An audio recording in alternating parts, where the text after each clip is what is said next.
Hey kiddos, so today we're going to start period 3. It starts from 1754 to 1800. So 1754 is a turning point in American history because it ends the period of salutary neglect, which is a little bit of review from the last lecture when we looked at the 13 British colonies and how they developed from the time of Jamestown and Plymouth and those differences. And motivating factors, but also economically and socially. Also, you have those different regions and how they developed, specifically economically, looking at in the north because of the geography and those northern colonies or the New England colonies. It had an economy that developed in trade and a lot of merchants. Not too much agriculture, primarily because of the climate and geography. As you move further towards the middle colonies, we kind of talked about that as kind of being the best of both worlds, this nice mixture. It's extremely diverse economically between the agrarian breadbasket of like New York and Pennsylvania. And then you also have like large port cities of New York and Philadelphia. As you move further south into the Chesapeake region, soil that's very rich, longer growing seasons, and you have tobacco, brown gold that saved Jamestown Colony originally way back when in the 1600s and has kind of developed the economy into plantation style system that was taken from, the idea was taken from the West Indies. They're using West African slavery by this point. There are still some West Africans that are being imported across the Atlantic Ocean as enslaved people to be used on those plantations, but also you have now, by this point, because it is a business, you have people being born into slavery, which is a new phenomenon. That wasn't really something that existed before the Americas made it that way. Moving into like South Carolina and Georgia, those deep southern colonies are a little bit different. They're growing rice and indigo. They're growing rice in order to feed those West enslaved people in the West Indies, but again, plantation style system. So looking at those different regions, it's going to play an important role in looking at why the revolution started where it did, which is going to be in the New England region. And it's because of that connection to that economic reason. Okay. So salutary neglect, those years that I just described, really the colonies are able to politically participate however they want. That's going to stop in 1754 because mercantilism, which we talked a little bit about already, is going to play a larger role. Okay, so when we look at the Imperial Wars, you're really looking between Great Britain, France, and Spain. So remember that mercantilism is an economic policy that focuses on the one that has the most, the country that has the most money will have the most power. Well, how do you accumulate wealth? How do you accumulate that money? At this point in time, it's about land and territories. So when you think about the North American continent, there are 3 major powers there. You have the British, the French, and the Spanish. And on the next slide, I'll show you a map of that. Now, these wars take place, really you have a few different ones. So King William, Queen Anne, King George, you don't really need to know that much. The French and Indian War is a part of the 7 Years' War.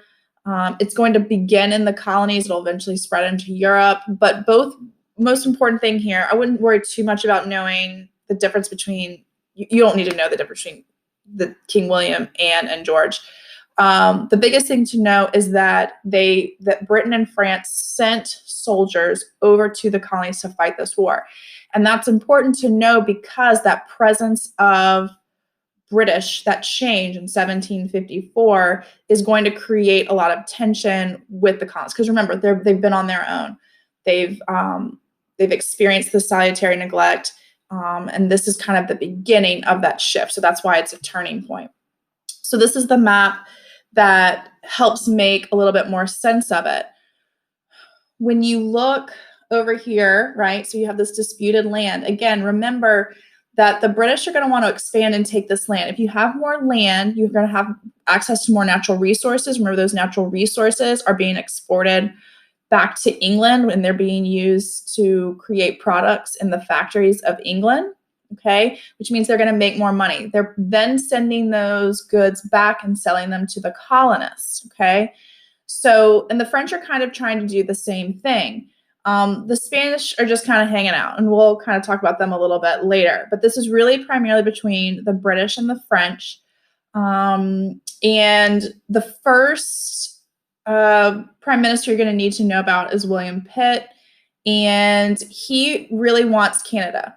Okay, so, and also another thing to think about from previous time periods is remember the relationship between the Spanish and the natives, right? And then the English and the natives and the French and the natives. So remember that the French and the natives had the best relationship, which is why they are a natural alliance here. The French have consistently used them as a military and economic ally. And the British have always kind of seen them as lesser than, and they really didn't want, there's just been a ton of conflict there. So keep that in mind. That's going to play a role in all of this. The first kind of like skirmish you have is in Fort Duquesne. A young Colonel George Washington is sent there to stop the construction of forts. So one of the ways that, and this is going to continue, that you establish dominance is you would put up a fort somewhere. And then that's how, if anyone came to like, because it's all so isolated and you're so, it's rural, right? It's not even rural. It's like the frontier. That's how you would kind of assert your say, like, no, we've been here, like, this is our land. And you hope that they just kind of give up. Well, that's not the case. So here the British show up with George Washington, who was a British colonel, and they were overwhelmed by the French and the native allies. And so they're forced to surrender. And basically the whole first year does not go well for the British. In the frontier, right, you have Algonquin, you have other Native American groups who are attacking the colonists. Now remember, this war is being fought between the British and the French for territory. The colonists really didn't have a lot of interest in it. I mean, they obviously want the British to win, but they really weren't advised. However, the French are attacking them as if this is their war too. And technically it is. And eventually the British are going to come to them and they're going to want them to help them to fight. Now, because it's not going very well for them, Benjamin Franklin, who was well known at the time period, he realized that, again, it is in the best interest of the colonists to play a role in this, even though most of the colonists, especially in the frontier, they're just trying to support their family and they're living out that American dream. Remember, most of them are probably going to be the descendants of former indentured servants. They're definitely not well off. That's why they're moving into the frontier, because that was the only available land for them. And so they're really just trying to take care of their families. Benjamin Franklin says, listen, we have a dog in this fight. We need to play a role in this. And so he comes up with the Albany Plan of Union, and he has delegates from 7 of the largest colonies. They meet in Albany, New York, and they say, well, maybe we should do something in order to help the British. So he proposes an intercolonial government. So I want you to imagine kind of like this is not separate from the British, but just like their own little group, right? Where they can recruit troops to help the British. They can collect taxes to help fund. And it's more about their common defense. And what's interesting here is that early on, so in 1754, one of the biggest issues was taxes.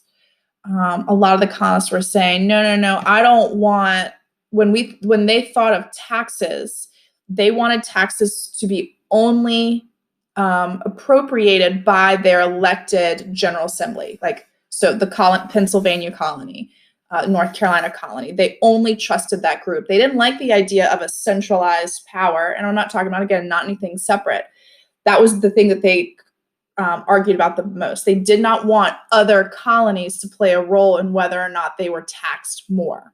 Okay, so it never happened. But again, why it's important is this is a precedent, because in the 1770s, a little bit closer to, well, during the Revolution, but closer to the War for Independence, this is going to be basically the same thing. Benjamin Franklin will play a role in the First and Second Continental Congress, and the Albany Plan of Union is an early example of what they're going to create. Okay, just like that, we're gonna fast forward to the end of the war because it's not that important in things that you should know for this course. However, again, you do obviously know that the British win, and I don't know if you can tell, so let's take a look back to. So here's what it did look like. And now look, so you can tell the pink is gone or the red is gone. That was the French. When they lose that, they're basically, I think by this point, all they really have is Haiti, which isn't even on this map. Okay. And some of the reasons that they lost were, so the Iroquois Confederacy, basically the French kind of started like not turning against, but undermining the Iroquois and the Native Americans. And they were upsetting them, and basically that confederation decides to leave them. And when they lose that support, they're going to lose a lot of battles. Okay. Now, originally, Prime Minister William Pitt, promised the Americans, the colonists, that they would not tax them, that this is not their fight, like this is something for the British Empire totally, because remember that they didn't tax them before. The only way that you were taxed in the colonies was from your General Assembly. Okay. By 1759, Quebec is surrendered to the British, Montreal by 1760. I do think that it's interesting that they still speak French in parts of Canada, even though it's been under British control for this long. I think that that's kind of cool because you wouldn't really think that, I mean, they obviously also speak English, but I like that culture has carried over. So if you've ever wondered why Canadians speak French, well, this is why. So the Treaty of Paris, and get ready, you guys, because we're going to have about 3 or 4 treaties of a Treaty of Paris version. That's just where they like to negotiate deals. And Great Britain wins, right? They decide the borders, the Mississippi River with Spain. France loses that Louisiana territory. This was the whole like Louisiana territory. And that's it, right? The war is over. So what does that have to do with the next part of history? Well, it created a lot of tension between the British monarchy and parliament and prime minister, and then the soldiers themselves with the colonists. So the British were upset with the colonists because they didn't do enough. So one of the issues is the British soldiers eventually started going into the frontier and trying to recruit frontiersmen to join like militias or create militias to help fight the Native American attacks. And imagine that you're one of those frontiersmen, you're out there, you're isolated. You could be maybe like 5 to 10 miles away from the next family out on the frontier, and you have your farm and whatnot. And I know 5 to 10 miles doesn't seem very far to you, but imagine by like horseback, right? That's as fast as you're going to be able to get somewhere. And so let's say that they go and they recruit you and they say, in honor of the king, like, come and fight with us, right? But then you leave your family isolated there. What happens if some of those Native Americans come through? And I mean, that leaves your family vulnerable. And that happened from time to time. And there are also times where, like, let's say that man decides to go and word gets back that there are raids going on and you want to leave to go take care of your family, they wouldn't let you go. And that was one of the issues. So you have that conflict. Because remember, they didn't care about king and country. These colonists had considered themselves they considered themselves British. It's kind of it's complex. We talk about that a lot, how history is very complex. But they consider themselves British, but they also consider themselves, their number one concern was their family and their well-being and attaining this American dream. And so they resented the British for not taking that into account. Okay. The British were upset with Pitt. He's going to lose re-election eventually because the nobles have spent a ton of money on this war, and they feel it. They don't see it as like mercantilism and economics. They see it as, oh no, we did this war in order to protect those colonists from, the natives, and so that we can expand and that they would have more land to live on. And so that's going to create tension. And because of the debt, so anytime there's a war, typically a recession happens right afterwards because the economy has to adjust, right? You have British soldiers over there. Originally, they are purchasing food and they're purchasing, supplies and things like that. When the war ends and they leave, you have a decrease in economic, production and output and all of that and purchasing. And so that's going to create some inflation, inflation means that the cost of goods are going to go up. And so there was just a lot of unrest at that point in time. So again, salutary neglect is over. Now, some British troops decide to stay. And remember that during salutary neglect, the Navigation Acts, which were passed starting in 1660, basically stated that you can only trade with England. The colonists didn't like that. And for 100 years, almost 100 years, the colonists have been smuggling, okay? And the crown kind of knew about it to a certain extent. Like they would catch from time to time, but they're smuggling with the Dutch and the Spaniards and probably the French as well. But now that there's a lot of debt associated with the war, the crown is kind of upset about it.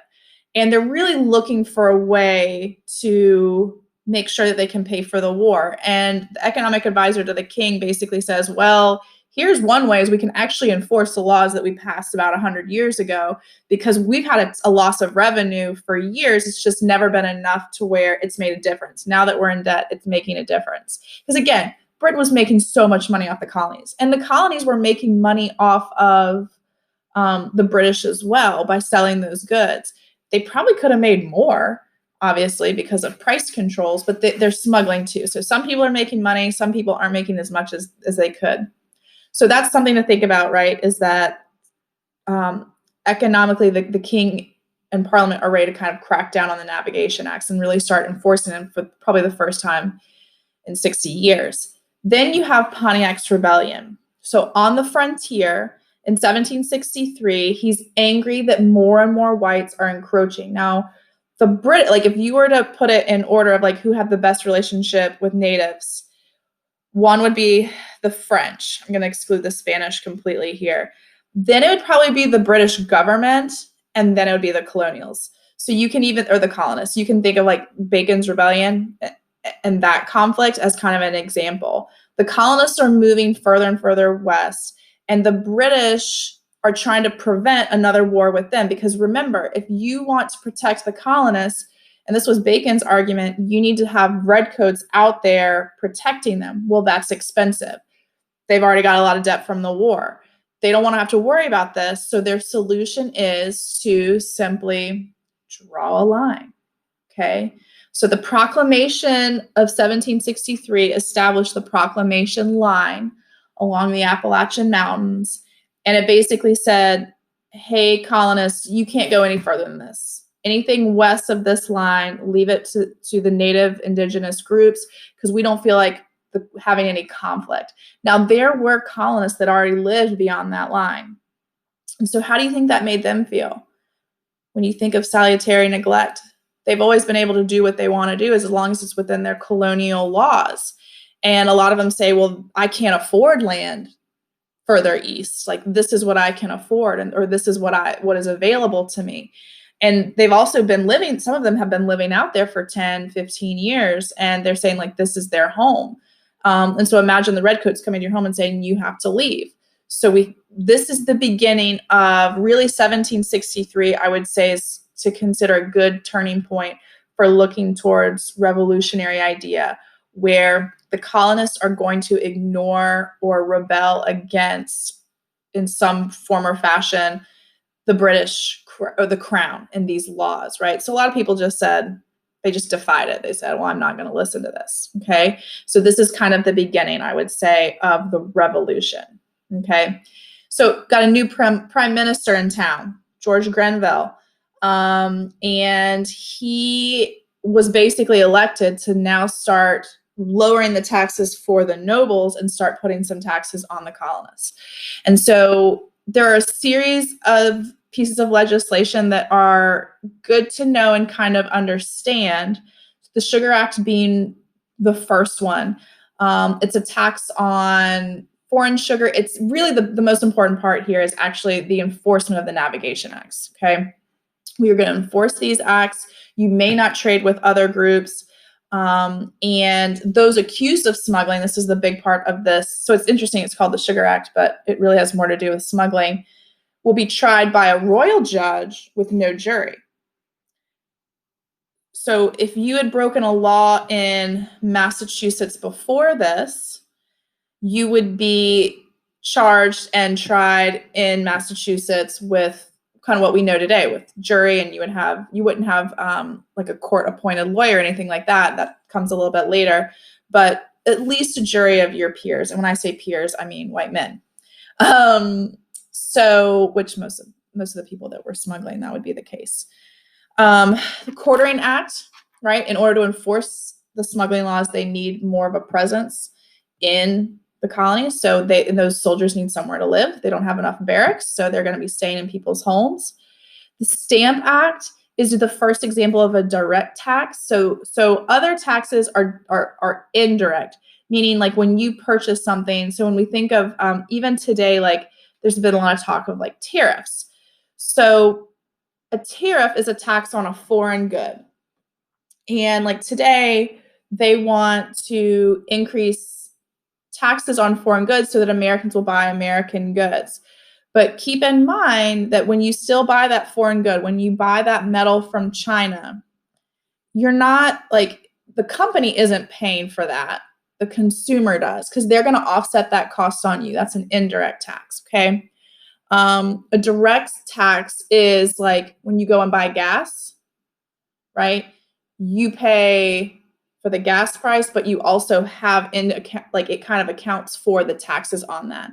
Same thing with like sales tax and things like that. Those are direct taxes. The Stamp Act was a direct tax on paper product. Like when I say paper products, it's like official, like legal things, documents, newspapers, pamphlets, any type of advertisement. Like there is a tax associated with it. It really wasn't that much of a tax. It was the principle of the tax that Americans had an issue with, okay? So they respond. They make it be known that they don't like this, that this is not how it's ever been done before during the period of salutary neglect. They form the Stamp Act Congress and boycott. And the king and parliament realize, okay, well, that's not really worth it. So eventually it will be repealed. The Sons of Liberty also are going to play an important role in this because they organized in order to kind of intimidate tax collectors. They tarred and feathered people. They were violent at times. They wrote propaganda or published propaganda and circulated it. And we'll talk more about them in class a little bit.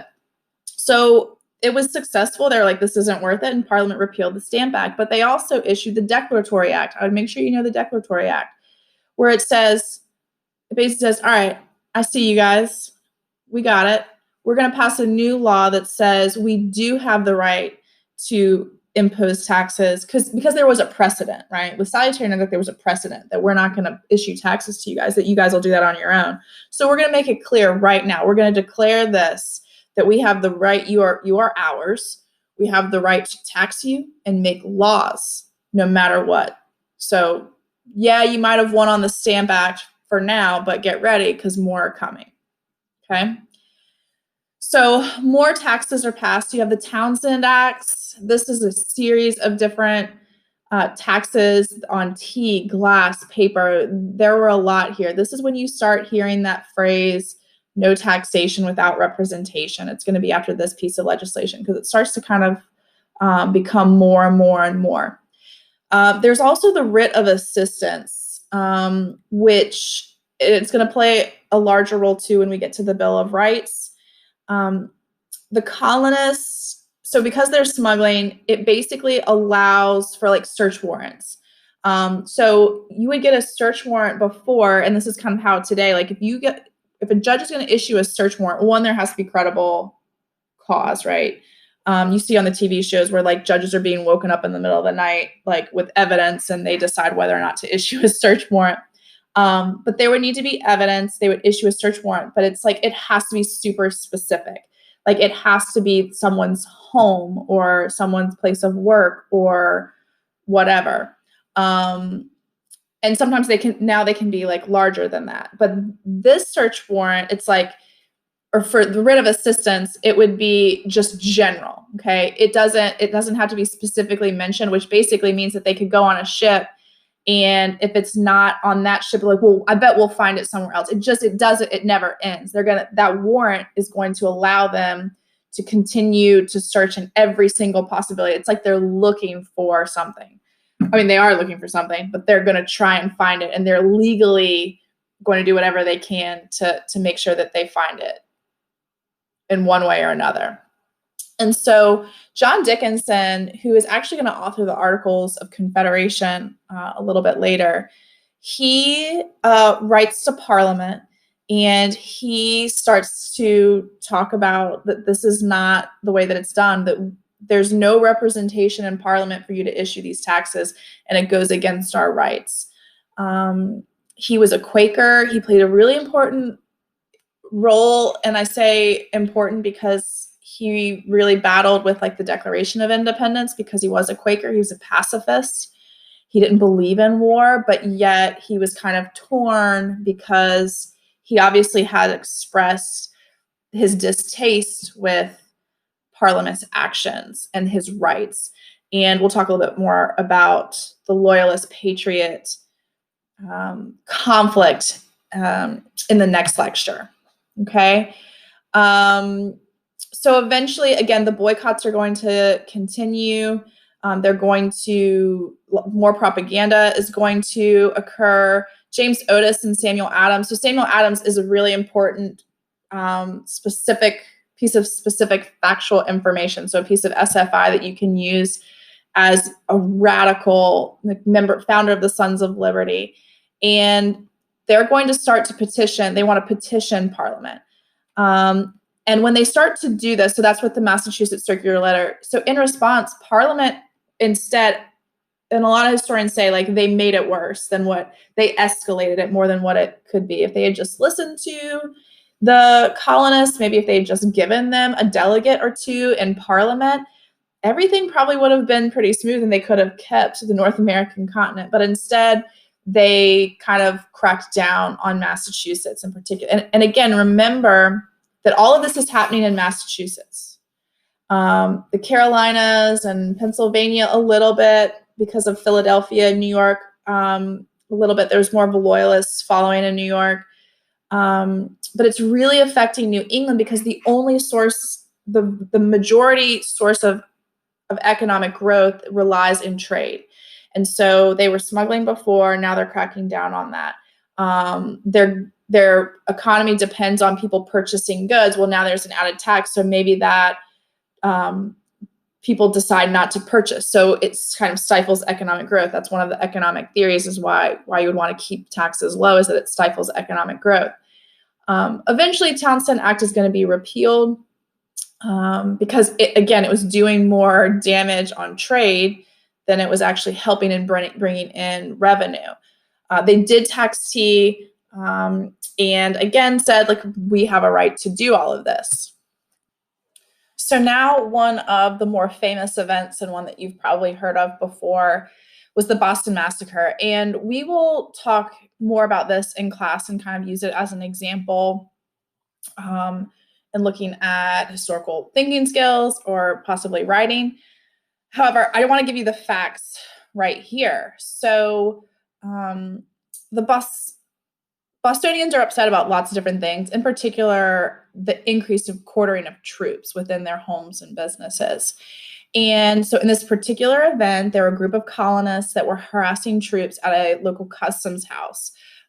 Things escalated kind of quickly. All of a sudden, you have shots being fired, and 5 colonists were killed. One of them being African-American Crispus Attucks, who we'll also talk about more in class. And he kind of became the symbol of martyrdom, which is interesting, right? That this Black man being one of the first people killed. And he was playing kind of an active role in it. Now, the way that it was presented to the colonists is very different than how the events played out. And we'll talk about that in class and look at the use of propaganda. What I think is also interesting, which I'll later kind of refer to, is that these were British troops that were already unpopular. They killed people, so they were arrested because of the uproar over it and how it was kind of presented. However, they stood trial in the colonies with a jury of Bostonians. They were defended by future President John Adams, and he did a really good job of presenting the facts of the case as they were, and justice was served because they were acquitted. And in the way that he gathered the information and the evidence and presented it, it pretty much showed that they acted in that the colonists were not innocent bystanders, even though that is how it was portrayed in the media of the time period, which was newspapers. In particular, it was this image of the bloody massacre on King Street that was created by Paul Revere, which presented it in this light of innocent colonists being taken advantage of and murdered and slaughtered by the British troops, which you can kind of see right here. Unfortunately, that's just not the case. Even though it plays into the narrative of the British are evil and bad and we need to do something about it, right, which kind of like blends nicely into that revolutionary narrative. In this case, in this event, that was really not the case. But again, hopefully you'll enjoy the discussion that we have in class about this event. Okay, so after that, though, things are kind of quiet, mostly because the Massachusetts economy is kind of struggling a little bit. Samuel Adams and others decide to continue to undermine British authority and to create dissent.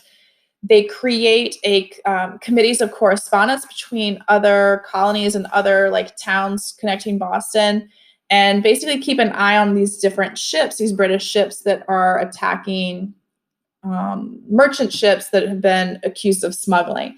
And in some cases they're catching smuggling ships, and in others maybe innocent bystanders.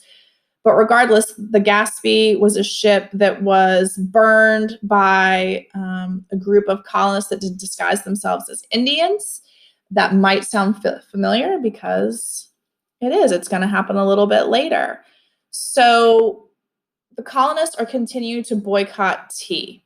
Now, the reason that they're boycotting the tea is because they're paying higher prices on that tea, and the only tea that they can purchase technically is English tea, right?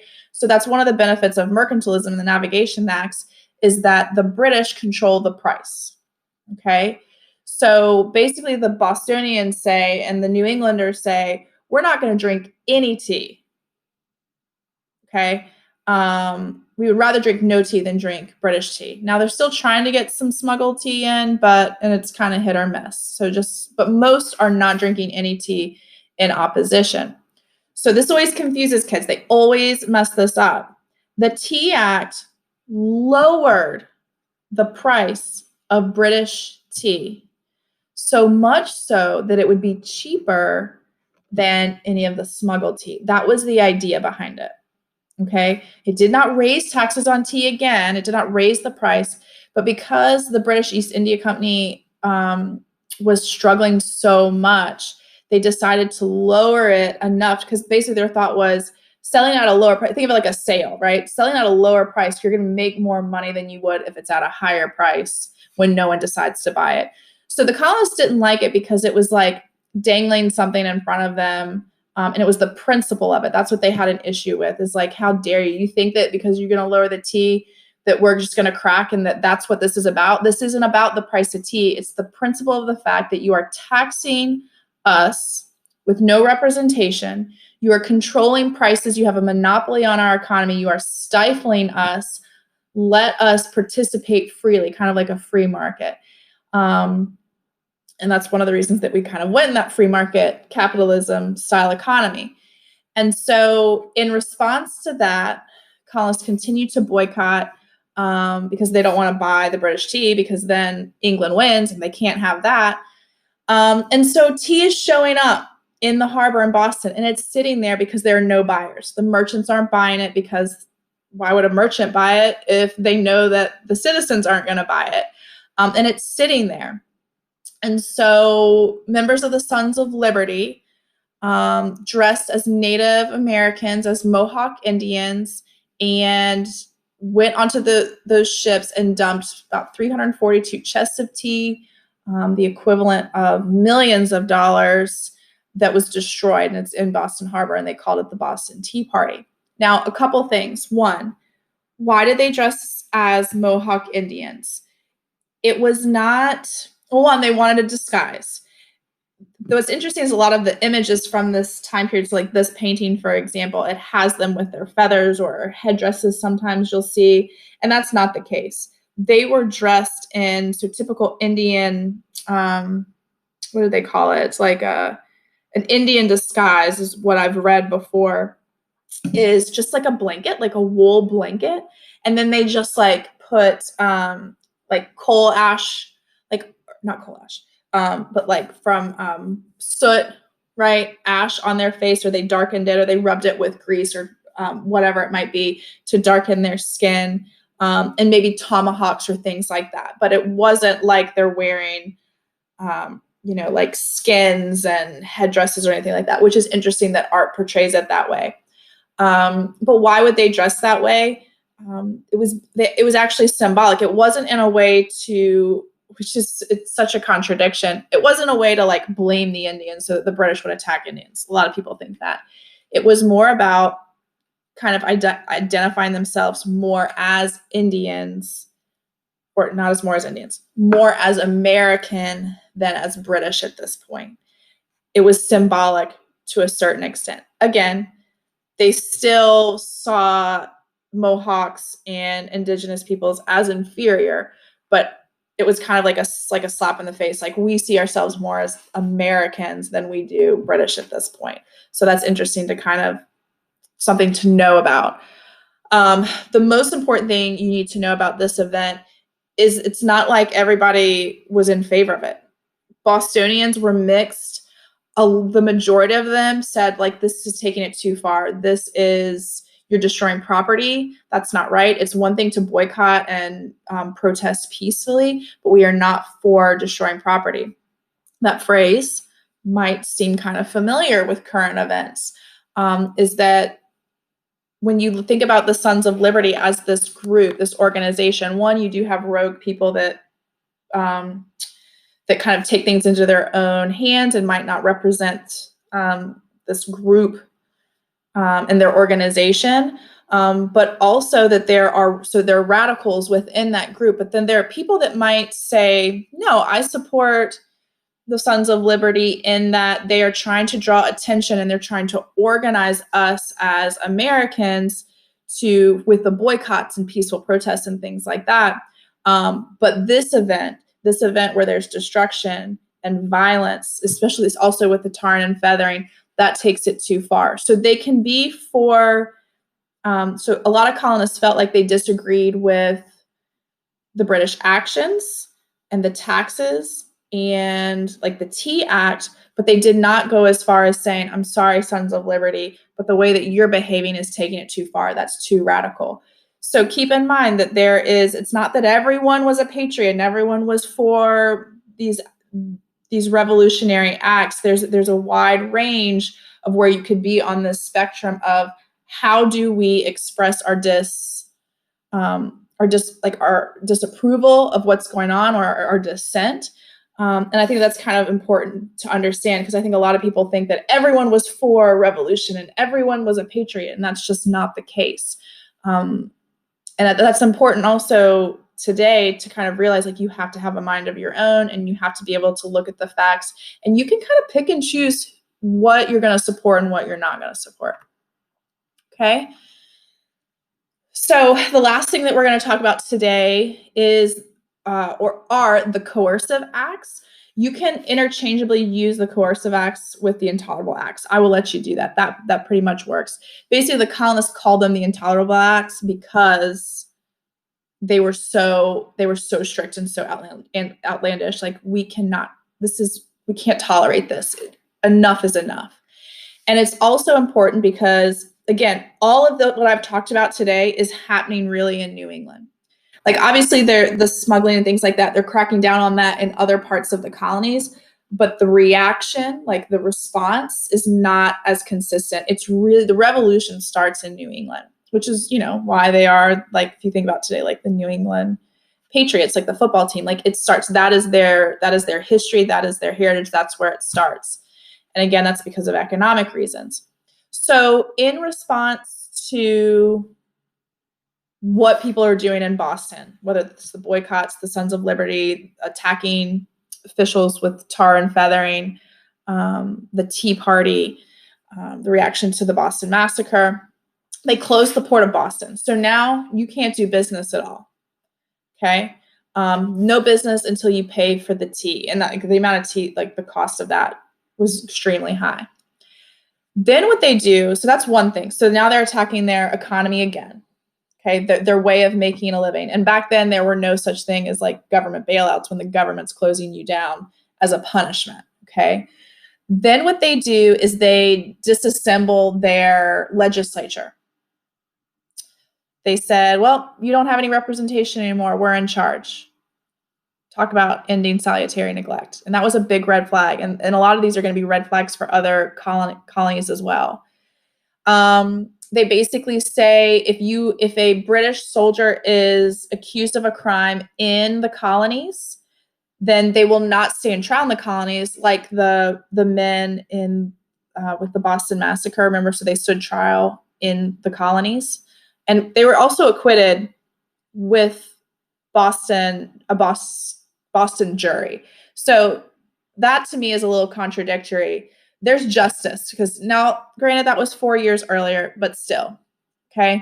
And then the last thing is they expanded the Quartering Act, where they put more troops in people's homes. And they put troops specifically, like they did start putting more troops in homes, like in New York and Delaware and Pennsylvania as well. That's going to happen now. So with that being said, this is when the other colonies, when they see this reaction, and to me it was a bit of, I mean, there was rebellion going on. Their thought was, we're going to stomp it out. But all it did was fuel the fire.